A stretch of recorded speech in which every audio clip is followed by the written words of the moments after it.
열왕기하 말씀 후반부를 보고 있는데요.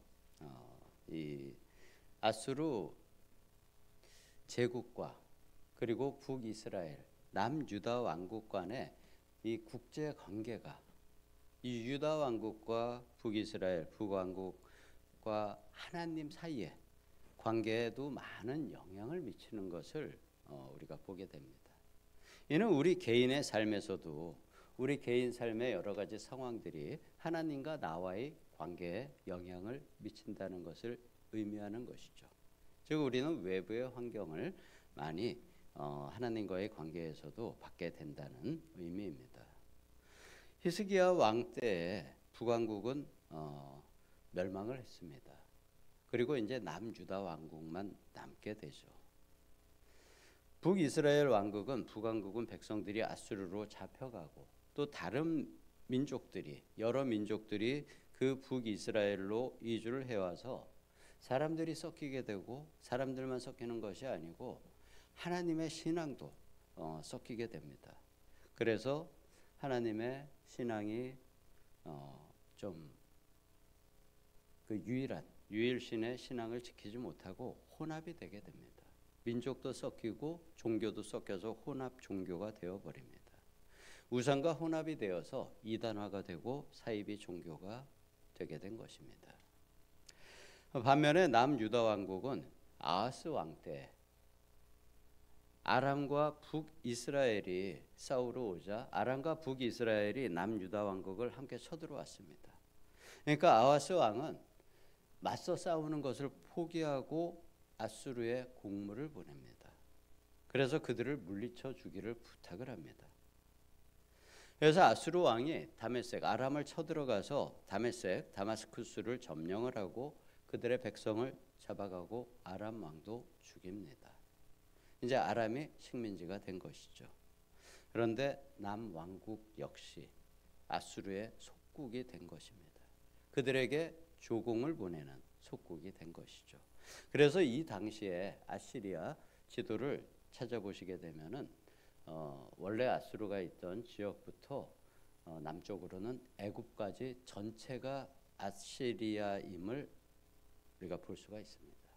즉 유다 왕국은 독립된 국가로서 존재를 했던 것이 아니고 이때부터 아시리아의 속국으로서 지도에 표시가 되게 되는 것입니다. 성경의 말씀만 보면은 별로 그런 것을 느낄 수가 좀 없기도 하죠.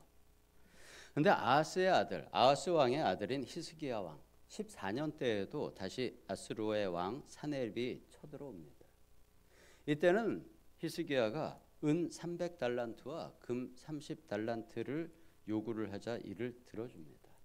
그리고 그들은 물러가게 되죠.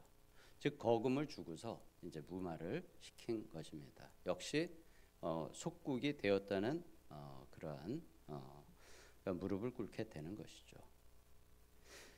그리고 2년 후에 그들이 다시 또 쳐들어옵니다. 이때는 히스기야가 저항을 합니다. 아수르는 거침없이 진군을 하였고요. 이스라엘의 모든 도시를 점령하면서 이제 예루살렘 성을 둘러쌌습니다. 예루살렘을 제외한 모든 도시들이 파괴되면서 아수르에게 점령을 당했습니다. 이제 히스기야 왕은 다시 그 금과 은을 모아서 아수르 왕에게 줄 만한 그러한 공물을 모을 수도 없는 상황입니다. 2년 만에 다시 그 거대한 많은 금과 은을 모을 수 없는 상황이 된 것이죠.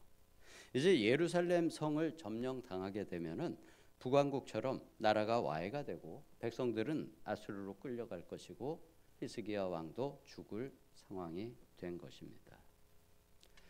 그래서 히스기야는 왕궁의 책임자인 엘리야김과 서기관 셈나와 사관 요아를 세 사람을 보내서 그들의 요구를 듣고자 합니다. 이때 아수르군의 사령관은 랍사게입니다. 근데 이 랍사게라는 단어는 사람 이름을 나타내는 고유명사가 아닙니다. 직책의 이름입니다. 어떠한 직책이냐면은 아수르 왕의 술 관원을 이야기하는 그러한 직책입니다. 우리나라 지금 비서실장이나 경호실장 같은 직책 이름이죠. 그런데 그 술관원이 왕의 최측근 중에 한 사람이고요. 지금은 군대 야전 사령관이 되어서 그 역할을 하고 있는 것입니다. 이 랍사게는 유대 사람이었는데 그가 전향을 해서 이렇게 아수르의 주요 직책까지 올라간 사람이라는 견해도 있습니다.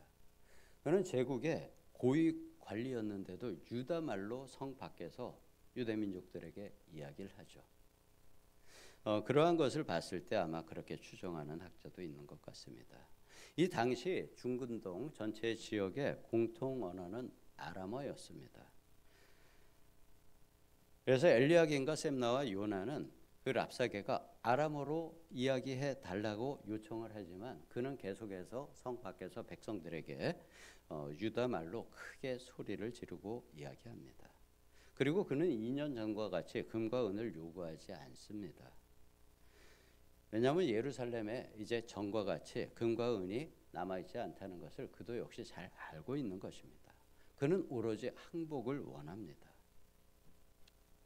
이 엘리야김 일행을 통해서 랍사게의 요구를 전해드린 히스기야 왕은 다시 그 일행을 이사야에게 보냅니다. 그래서 하나님의 대답을 듣고자 합니다. 하나님은 위기에 처한 이스라엘과 히스기야 왕과 그 관리들에게 대답의 말씀을 주십니다. 우리는 위기의 순간에는 누군가 아니면 그 무엇인가를 도움이 될 만한 것을 찾아가게 됩니다. 2년 전에 히스기야는 그 무엇 금과 은을 찾아서 아수르의 왕에게 주고서 전쟁을 무마했습니다. 그렇지만 그 무마는 2년으로 끝나게 되고 이렇게 2년 후에 더 큰 위기를 맞게 되었습니다. 그러한 위기의 순간에 우리는 하나님을 찾아야 합니다. 우리의 피난처, 방패 되시는 이는 오로지 하나님이십니다.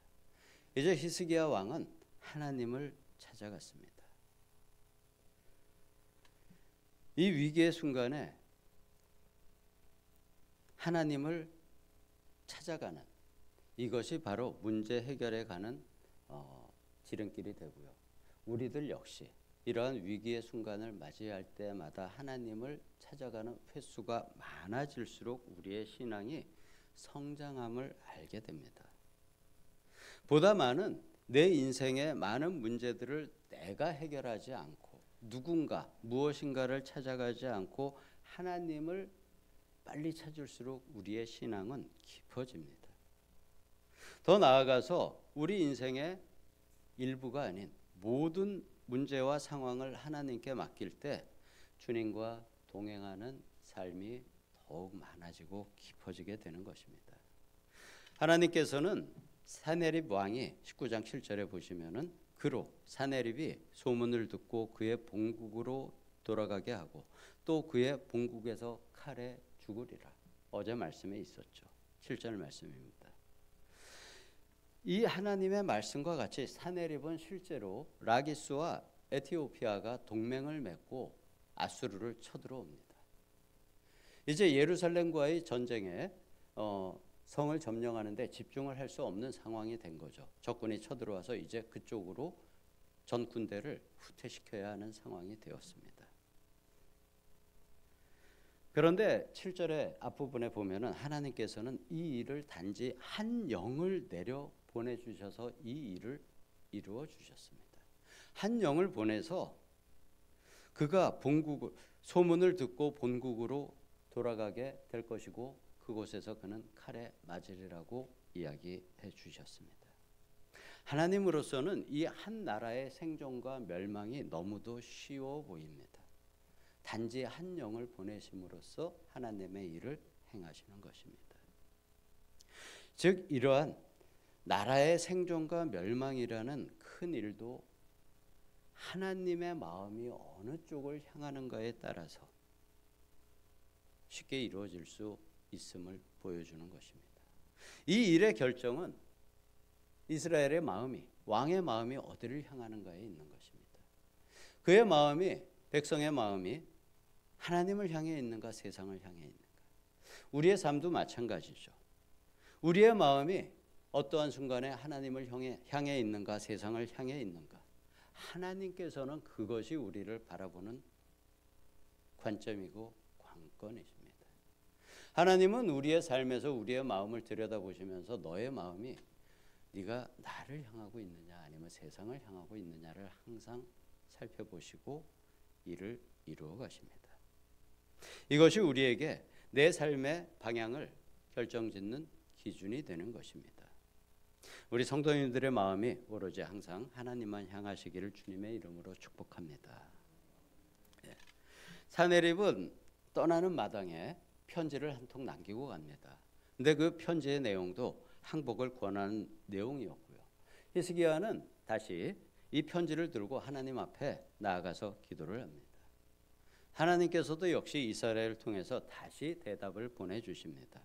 걱정하지 말라는 것입니다. 하나님이 만물의 운행자이심을 히스기야 왕에게 백성들에게 다시 알려주십니다. 욥에게 나는 천지의 주관자야.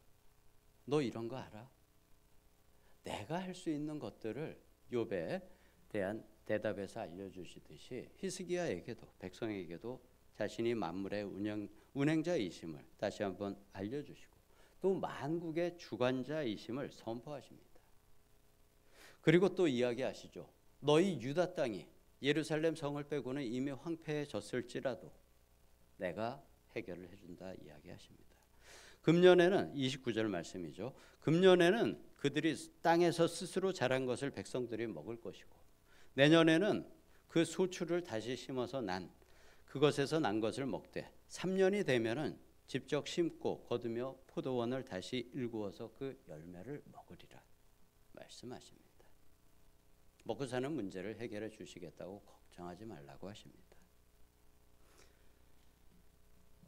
그리고 아스루 왕이 예루살렘 성에 이르지 못하리라 하시고 그가 왔던 길로 돌아갈 것이라고도 말씀하십니다. 그리고 또 34절에서 말씀하시죠. 내가 나의 종 다윗을 위하여 이 성을 보호하여 구원하리라. 무엇을 위하여? 다윗을 위하여. 이것은 히스기야 왕과 백성이 다윗의 길을 걸었다는 것을 인정해 주시는 것이죠. 너희가 다윗의 길을 걸었으므로 내가 너희를 보호하고 구원하리라 말씀하시는 것입니다. 우리가 다윗의 길을 가고 있다면 제가 저번 주 말씀에서 이스라엘과 유다 왕들이 걸었던 네 가지 길을 말씀드렸었죠. 그 다윗의 길을 우리가 가고 있다면 고난이 있을지라도 그 고난을 통하여 형통함을 열어주실 것이니 걱정하지 말라는 말씀입니다. 그리고 그날 밤에 그들이 후퇴를 결정하고 후퇴를 하려는 그날에 하나님의 사자가 나와서 아수르 진영의 18만 5천 명을 모두 쳐서 다 죽이십니다. 사네립 왕은 이제 떠나가게 되고 니느웨에 거주하다가 자신의 아들한 멜렉과 사레셀에게 죽고 그들은 도피를 하고 또 다른 아들이 왕이 된다고 이야기합니다. 그런데 실제 역사에서는 이 일이 20년 후에 일어납니다. 그냥 이게 한 줄 차이로 되어 있으니까 니느웨에 거주하다가 그가 바로 죽은 걸로 우리는 생각할 수 있지만 실제 역사는 20년 후에 그가 니느웨에서 아들에게 죽게 됩니다. 이 말씀은 하나님께서 그 사네립 왕이 20년 후에 그곳에서 자신의 아들들에게 죽을지라도 이스라엘을 친 것에 대한 보복으로 그가 죽게 된다는 것을 의미하는 것이죠. 이렇게 하나님은 하나님 자신에 대한 열심히 있는 자기 백성을 버리지 않으시는 하나님이심을 보여주십니다. 우리 삶의 목적이 무엇인가요? 소요리 문답 첫 번째 구절에 보면은 우리의 삶을 통하여 하나님께 영광을 올려드리는 것이 우리 믿는 사람들의 사역이자 의무라고 이야기합니다. 우리가 그렇게 되기 위해서는 우리 삶의 모습이 하나님 중심이 되어야 합니다.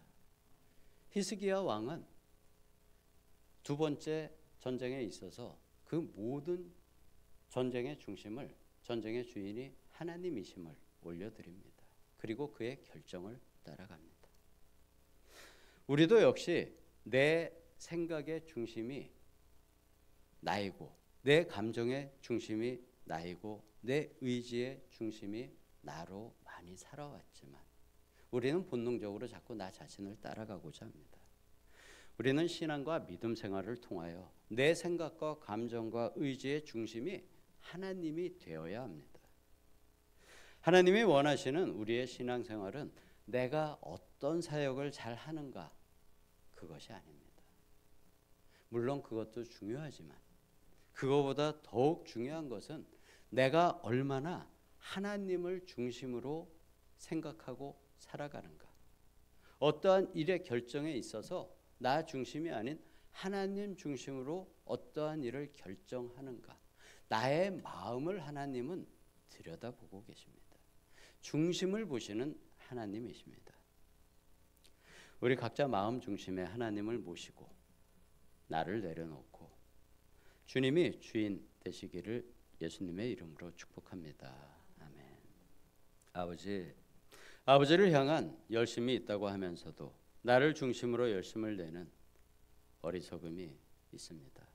그 어리석음을 내려놓게 하시고 아버지의 뜻에 줄이고 목마른 믿음의 길로 나아가기를 예수님의 이름으로 기도드립니다.